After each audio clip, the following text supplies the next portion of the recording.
Okay, welcome to AgostoAllElite podcast on this Saturday. My co-host is currently dealing with some situation. For now, I'll be doing the co-host every Saturday till he comes back. Alright, let's start with a dynamite recap. Let's start with Jericho Pre-Society. It kicks off the show. So Jericho goes by the Ocho on his ROH nameplate. We got Luigi Primo spinning the pizza. We got Joe Parker say Philly is used to be celebrated to the losers. Trying to celebrate the Ocho himself, Jericho. We got Metter say he called the pizza guy, but there's no pizza for anyone in the crowd. Crowd chants, "We want pizza." Then we got Anna Jay telling everyone we'll choke them out. Why they don't get pizza, they will get the greatest ROH champ of all time, Jericho. Then we got Jericho say he's the most viewed ROH champ because he knows nothing about ROH, but you're about to. It's about the ring of Jericho. Then Jericho turned attention to Garcia. We all know Garcia Jericho are intense. So anyway, he has a gift for Garcia. Jericho presents Garcia with a hot purple bucket hat, says and looking the best of the technical sports entertainer of all time. Garcia throws the hat down, decks Primo. Garcia, this is enough. This is him. That's what he said. Then Garcia goes on further to tell Jericho cuts him out as Garcia he is a sports entertainer, pro wrestler. Then we got your wrestle chance breakout. Danielson comes out, says Garcia can do whatever he wants. If he wants to stay with JAS, he can do. If Garcia wants to become the Blackpool Combat Club, he can do that too. Jericho interrupts, says that Garcia belongs to him. Garcia steps up and says, "I don't belong to you. I don't gotta do nothing you tell me to do." Like, he says, we're supposed to be entertained. What if I pick this pizza, throw it on the ground? Is that entertaining? Or toss dough with Luigi? Or tag or Justin Roberts? Do you think entertaining if I team with Danielson? He says, me and Danielson versus Sammy and Jericho. Miller said, we are sick of this. You have nothing, and we took you, and now you want to spit in our face? Then we get more Magic trying to punch Danielson in the face. Danielson said, let's do it. The entertainer, Danny Magic versus the Hard Pro Wrestling, Brian Danielson, right now. Okay, we got a big matchup. Danielson got the win over Menard. It was a upcoming matchup. Menard got his stuff in. Brian Danielson got his stuff in. Brian Danielson won. So next Wednesday is Jericho and Guevara versus Daniel Garcia and Danielson. Anyway, let's see. All right, we got Will Yuta coming out with no music. Looks boring. We got Yuta calling out MJF and says MJF crossed the line when he puts his hands on Tony Schiavone. A man who's done more for AEW than he'll ever do. Then MJF comes out and calls Philly the place you live and you can't afford New York. MJF puts over Yuta for being a great wrestler. However, he made a mistake going toe-to-toe with Daddy, and Daddy has to spank you. Anyway, you have much of charisma as Joe Frazier, who's dead, by the way. That's what he said. He talks about how I don't care about I make more money than anyone else, anyone home, because Yuta interrupted. And he said he doesn't care. He just wanted MJF to pull blood on Broad Street. So Yuta goes out to MJF. Gun Club comes out. And just say he will see him in the ring next week in Dumpy, DC. And just say he will go hang on the Raptors. Might cash in the check in the club member John Moxley tonight. Then we got MJF say go out. Then the Glut Club says his stick. Okay, we got the AEW World Champion Eliminator match. Moxley defeated Juice Robinson. This was a good New Japan rematch. Anyway, the post-match, we got Hangman Page coming out and saying he wants to fight Moxley right now. Then Jay Ross says, ladies, settle down. You're not fighting each other. You're fighting, lose to me. Yuta's behind them, beats the crap out of JF. Security comes out. Yuta fight them off. Eventually drags away. All right, let's talk about this. Yes, NJF Yuta will face next week. What I see going forward for this next week match. I see the Firm interfering in that match, NJF getting the win.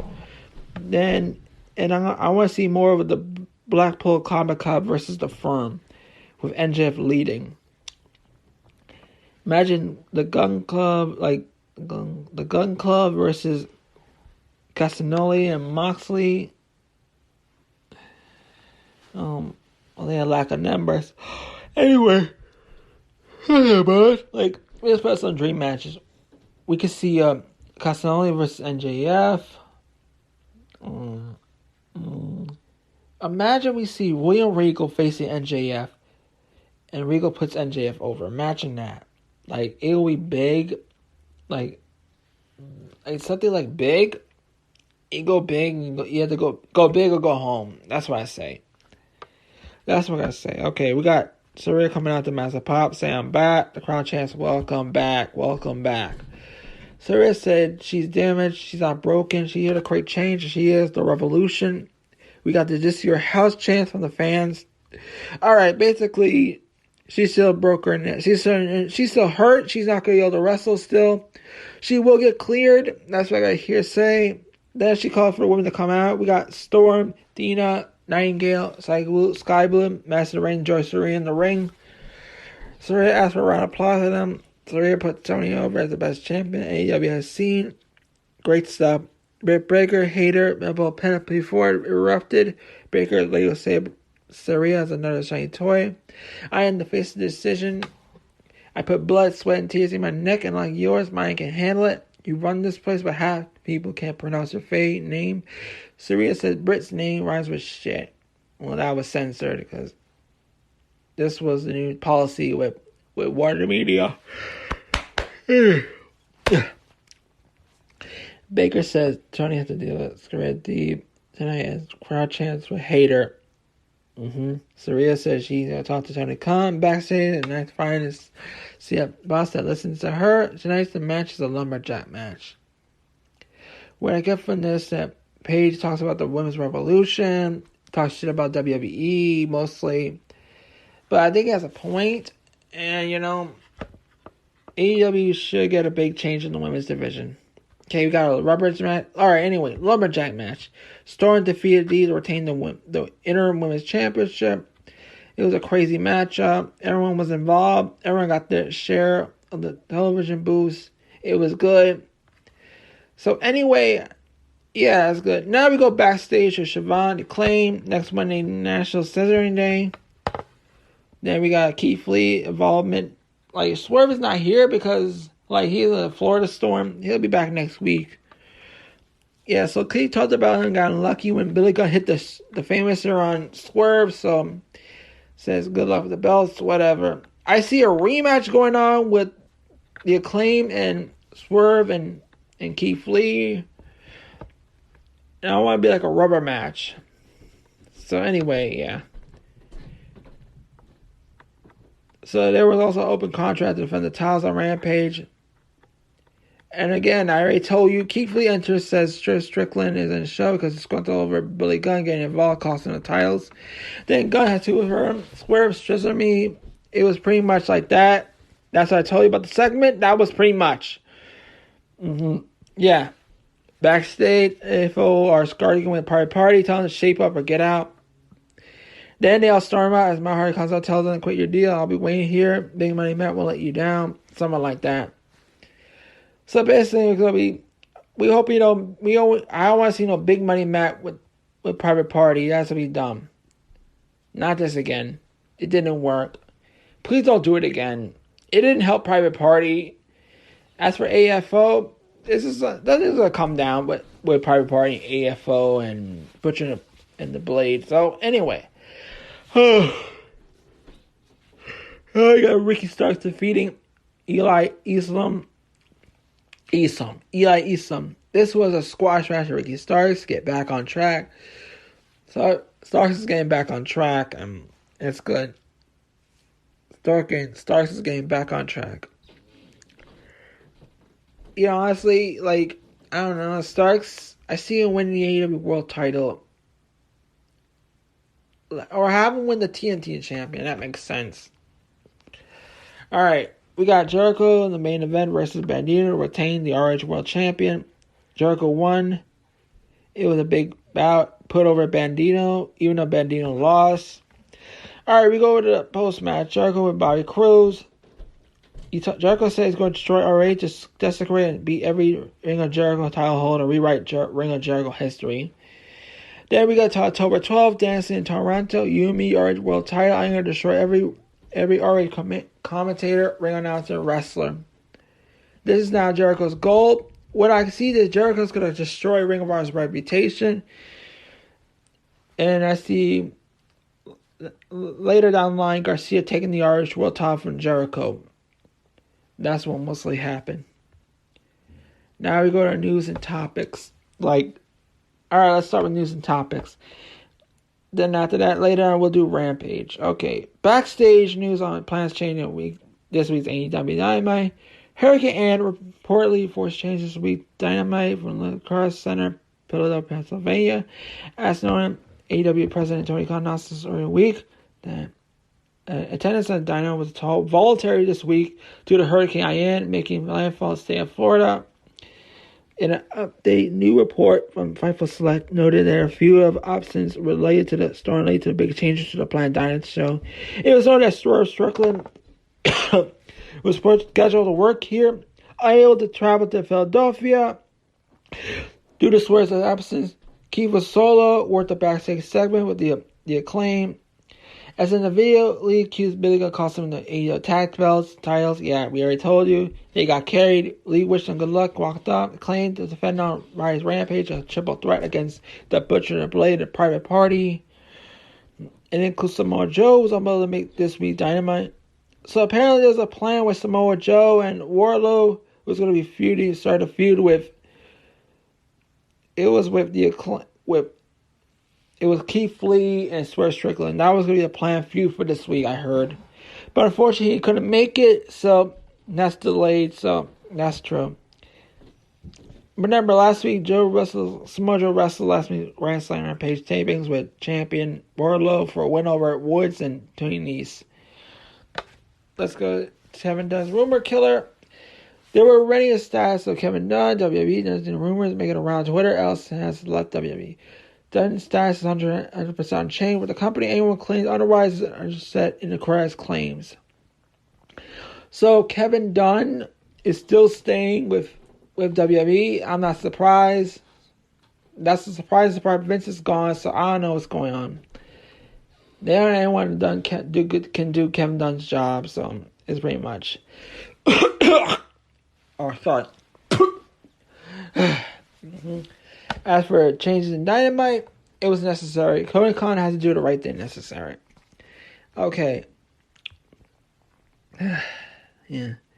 We got Pro Wrestling No holding trials at the Royal Crane Academy. This is important.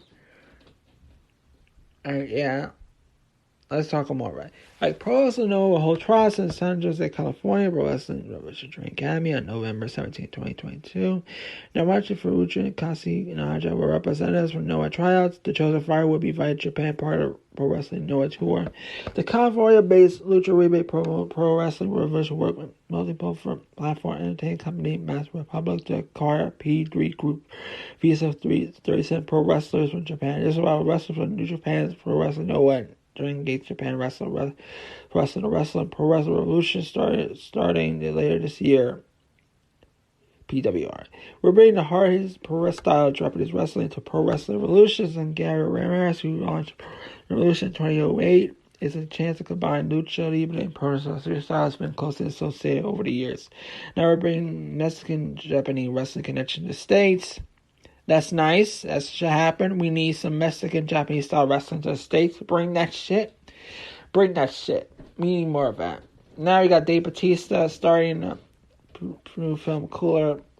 Basically, he's going to star in the thriller, Cooler, which he helped produce. This is nice. It's basically from the first deal announced between Bautista's Dogbow Entertainment and Film Nation's production label Infuriate. So it's going to be most of the film is going to follow played by Batista, trying redemption against family back. Drug stays stolen. Yeah, basically like that. Yeah. Mostly, in nutshell, production will start summer 2023. Will be written and directed by Drew Paris, who previously directed Batista in Hotel Artemis. Okay, then we talk about Drew McIntyre recall being paired with Undertaker backstage early on. Taker working through the pain at the time. Ooh, this is a big lead. Alright. McIntyre put underneath the Undertaker stewardship WWE early in his career. Concentrating on his experience during the recent interview. McIntyre is a guest on the Hollywood Ride. podcast, talked about how he was paired up 10 minutes during his first run of the company, how much learning experience was at him. Talked about the pain, injuries during the life, and let's say paired with the Undertaker early on. He was awesome, put in charge of time because as well. It was 23 at the time where I think the powers realized the other generation was starting to retire. We're going to be there forever. He had to start pushing some youth to the front. It became youth movement. Shane's are trying to teach people like to kind of projects. So, okay, we had to start building for the future. Shane's on Raw, myself on SmackDown. Shane's was put on the Triple H learning tree. I went to the Undertaker's learning tree, which says you don't listen to anybody but the Undertaker. So that was like a critical opportunity. I wish I had done. We're now back into like wrestling IQs, all of it off the charts at the time. Lower than now, so many lessons I got and flew right in my head. And thankfully, I remembered a few light bulbs went off, fuse went by. But that was a major opportunity. And to watch how he judged himself backstage was always the coolest guy in the room. You feel when he walked in the room, so he had a presence. If there was a situation that was dealt with calmly by him, there has an impact on me, how to be a leader, how to conduct yourself. So, Taker worked through the pain and injuries to watching his physical pain, talk about stuff open because the last Rad documentary. When I never speak out this stuff, he was so open on his life. On backstage, where I would see him being able to walk at times, I put himself together to get in the training room. Now it's none televised shows. I ran especially one Mexico City. Hey, you can't wrestle tonight. My goodness, he's a madman. Like, someone stop him. Don't let him go and do the show. He can barely walk. I saw him do his entrance on a slope, get through the. All of a sudden, he's flying through the ring like a Mexican luchador. How is this possible? I watched this man be able to walk that stage. He's hitting the ropes faster than WWE, doing a diamond clothesline, hitting all the signature moves. Time is life. He came back backstage. He's fine until all the adrenaline goes down. And the fact that physical problem, man. Like, man, look at him right now. Somebody truly loves this industry much. He wanted to get everything to his body to it. Yeah, basically, back in the early days of WWE, Undertaker had injuries. Like, Drew McIntyre was on the learning tree of the Undertaker, Shane was the learning tree of Triple H. So basically like that. You know? Honestly, yeah, it's basically like that. Alright. Well, honestly, I will review Rampage in about, let's review Rampage now. Alright. Let's review Rampage, the recap. Alright, let's see what we have. Wait a minute, let me check. Wait a minute. No, that's not it. Like, it's on my paper, I just need to find it. Is it? Yeah, it's it. Yeah, found it, it's it. Okay, we'll go to the AEW Rampage recap. The triple threat match. The Acclaim defeated versus Private Party and the Butcher and the Blade. So the Maskcaster pins Blade for the win to retain the AEW tag belts. Like, it was pretty good. The match was okay. It was a great triple threat match. We got 2 black tag teams, 1 white tag team. I'm glad the black tag team won because they're black. Honestly, more blacker than Private Party. Like, I don't think Private Party ever went to Africa before. I bet they're sheltered by white parents, I'm thinking. So, anyway, let's go to backstage. We had Gunn Brothers talk about how they're going to skip over FTR and go right for the AEW tag team titles. They close out by saying Top Gun's out. Actually, yeah. Honestly, like, the Gunn Brothers are getting good. Like, they may win the Ring of Honor One Tag Team Champions. I don't think they're going to win the AEW Tag Team titles, but I do want them to see to win the Ring of Honor World Tag Team titles. That's my opinion. But I do see the Gunn Brothers going against FTR in a feud. That's what I see. So we go to backstage with Nyla Rose, Maria Sheffer, Vicky Guerrero confronted Jade Cargill. Nyla says she wants next, and Jay says she got it, but it'll be on her terms. So we don't know. All I see is Jade Cargill is going to face Nyla Rose next, and I'm excited for Nyla Rose versus Jade Cargill matchup. It's going to get good. And you know what? Like, like Chris Sandler will heal up and come back next year. So I'm hoping that'll be good. Yeah, that'll be good for her. Like, it's better than nothing. I don't know who's going to win the TBS championship. I see Chris Sandler take the title off of Jade, but Chris is injured, so at this point we don't know. So you got Lee Moriarty versus Fuga del Sol. Lee Moriarty defeated Fuga del Sol with some crossface, something like that. Like, after that post-match, W. Morrissey picked up Del Sol and dropped him to the mat with a choke slam. So my thoughts with Morrissey. What's Morrissey doing here with the firm? Is he a hitman or is he here to make an impact? I see him with a hitman that wants to make an impact. It's my opinion. Yeah. So anyway, let's go to Jamie Hayter versus Will Nightingale. Hayter defeated Will Nightingale for the victory in about 8 minutes. So yeah, AEW bringing longer women's matches. This is a good thing. And you know what? We need Hayter to finally face Britt Baker sometime, someday, but not now. Because apparently Britt Baker had this feud with Saraya. So next Wednesday, Dynamite is going to be interesting. You know what I'm saying? Yeah. Alright. Enough with the thick-ass haters. Alright, backstage, we got Hangman Page is with Uno, and 10. Some stripping stuff with Uno, 10, the Dark Order. Yeah. Okay, Alito comes in, challenges 10. They shake hands. It's a match versus Andrade leaves AEW. For next Friday's live Rampage. This is going to be live and it's unpredictable. So, we don't know who will win. Well, I'm afraid, no. I see is live, so we don't know who's going to win. I see Ado losing the match and lead to WWE, or Adito wins and negative 10 gets his mask removed. So this is going to be a point. So we don't know what's going to happen. Stokely halfway comes in with Ethan Page. Talks about contract tampering with Matt Hardy taking a shot at HFO. So basically, we're getting the story with Hardy, HF, and Private Party contract tampering, and Andrade heard about it. So we don't know what's going to happen next Wednesday or Friday. So this is going to get interesting. Stokely halfway stirring the pot with Ethan Page. Stirring the pot, yeah. Stir that pot. Yeah, the hot pot. We got to stir the pot. Also, now, like, WWE's contract tampering, this is a good way to add to the story. Alright, anyway, let's go to Ryan Ness in the ring. He says Rocky's not the real. Ben Franklin is a chump that came to Philly to die. Then he talks about ECW extremely crapping wrestling. Led to Hook coming out. Hook then chokes him out. It was something like to put over ECW or far. It was something like that. It was good. Hook got over. Got over big. We saw Trustbusters come out of the envelope, left the ramp, walked off. Hook grabs it, goes to the back. Something interesting is going on. I see.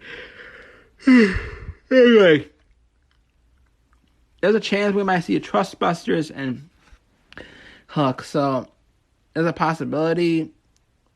Oh yeah, yeah, it's a possible chance. Alright, we got Rush defeating John Silver with the help on Andrade. And it's basically Rush beating Silver to help Andrade. That makes sense. During the post-match, Andrade, the rest of the AFH foe, take out Silver. 10 Evil Uno come down to make the save. Butcher the Blade come down, eating the odds. Hangman Page comes out and takes out the Butcher and the Blade and Andrade. Rush Hangman started the brawl. Hangman goes at Buckshot Lariat. Rush retreats. Just the assistant stumbles onto the Lariat. This was the post match. It was crazy. The match was good. The post match was insane. So we're gonna get a Rush and Hangman on Dynamite for live next Wednesday. I'm excited for that. As for this week's Rampage, it was pretty much good and bad moments, but still it was a great Rampage. You know, like AEW is getting better with Rampage like they're working on a Rampage real good, giving it a good rub. We need Rampage to get better. So, honestly, yeah, it pretty much like that. Okay, let's go to the news of topics. All right, we talk about reported a lot of concern Orton's back injury. Let's go to the information. Randy Orton has been out since May of this year with a back injury that requires surgery, and things doesn't seem to get better for the WWE's apex predator. It's been over 3 months since we lost Orton in a WWE ring. Orton sustained a back injury with sidelined during a great run in tag team division with Riddle. The team of RK Bro is Orton's passion, able to deliver some of the most entertaining performances of his career. Riddle has continued to fight in his honor as injured tag partner, but as the reports state, he might require a while to go back for his reunited with the Viper. Originally, it was stated that Orton's injury was going to keep him out of the remainder of the year, but which is bad news in itself for the fans. But in the new edition of Wrestling Observer newsletter, it's revealed that Orton's recovery might not be going well as well. First thought, and a lot of concern over the severity of Orton's injury. It revealed there's a lot of concern regarding Orton's background and severity. So, here's an update from WON. It was a huge blow for Orton, whose momentum was stopped by such a long injury. We don't know when Orton will come back to the company, but it's certainly being missed. And fans will continue to look forward to the day he's back fully healthy. What I get from this, Orton is going to be out for a really long time. His recovery ain't doing good. Orton may have his injury, but his injury is going to keep him away from. He might have to retire. He's going to have to retire or something. Maybe he should, because his back injury is getting worse. Orton's getting older, and he might not be a good run. Riddle could step up. It'll give Riddle a big boost, take a spot in the main event scene. We might get a WWE Championship run for Riddle, or Universal title for Riddle. Well, anyway, that's sad. Sad for Orton. Anyway, moving on. Alright, moving on. Where's the update on Bandito's AEW status following Dynamite appearance? Okay, Wednesday edition of Dynamite saw the Ocho Jericho defend his ROH World Champion against the former World Champion Bandito in a match that had many clamor for the company to sign extremely talented luchador following a high impressive showing immediately after Dynamite went off the air. Fans in attendance, Philadelphia recorded AEW president Tony Khan embracing Bandito at the top of the entrance ramp, leads to many to believe that 27-year-old has signed with the company, although official leak graphic has been hosted at the time of the writing. Alright, updates. Meltzer Wrestling Observer newsletter provided update on Bandito's contract status with AEW, reporting that while the company has indeed offered a full-time contract, they are still currently unsure where Bandito has signed a said contract. While we don't have confirmation that Bandito has signed AEW, we do have confirmation that he was offered a full-time contract immediately after in the loss to Jericho in Philadelphia on this Dynamite. So we go to the one thing. Let's hear more about Bandito. Bandito is undoubtedly one of the most talented luchadors pro wrestling world has to offer today. This was no surprise. I was familiar when he gained a host of new fans following his performance on week's Dynamite. Before I see what next with Bandito, hope it won't be too long before he's back on our TV screens. My thoughts that Bandito should sign with AEW. He don't need Impact. He doesn't need WWE. WWE is shit. That they have a bunch of pedophiles, perverts. Impact no saying it's shit. Impact is shit wrestling. It's stupid. Let's see. It's dumb as fuck. GCW is like an indie show. And Bandito should stay with AEW. WWE's poison. Fuck WWE. Yeah. Alright. Let's go to the Elite Situation Report. On hold due to potential legal action. Okay, let's go to that. On September 4th in Chicago, Illinois, an AEW annual All-Out pay-per-view. The Elite became the inaugural AEW Trio Champion following the culmination of the tournament that had been underway in the weeks prior to the event. The Elite were fortunate to vacate the titles on the following week at some episode of Dynamite. However, the trio reported were involved in backstage. CM Punk and Steel. The post-press conference, they saw everyone involved is suspended by the company. That's true. It happened already. As of writing near the later, Punk has returned to the company, although Meltzer, an observer Wrestling News has provided update on the potential reason for the suspension not been lifted just yet, with potential legal actions to be made. The company had to get over first. Regarding the Bucks and Omega, they all haven't heard anything about at least for a few days. The company hasn't heard or won't address anything, pretty much anything these days on this type of subjects. Believe that the situation on hold pending the eventual legal action, which unless cleared up because delayed things for some time. There's also a second holdout that has been made clear. More to this, like whilst Meltzer has necessarily was the second thing holding up regarding the Elite's return, has been many AEW fans speculated that Trio could cross the divide and end up in WWE. Following reports that Young Bucks put fillers out there to win the company, as the writing of however, there's nothing more than speculation. As the Elite are currently suspected that it tends to return to AEW upon conclusion of the suspension, time and time how long the AEW EVs will be out of action for. On the other side of the conflict, Punk and Steel would far more likely be done with the company. Although together, as multiple reports stated, that the former AEW World Champion would need to make major amends for returning to AEW. So, yeah, that was pretty much... The Elite are still suspended. They're on hold. There's some legal ramifications. Pretty much that Punk and AC are going bye-bye. That's all we have to say on this. This is Meltzer's word. Take his word for it. I don't know why. That's his Meltzer's word.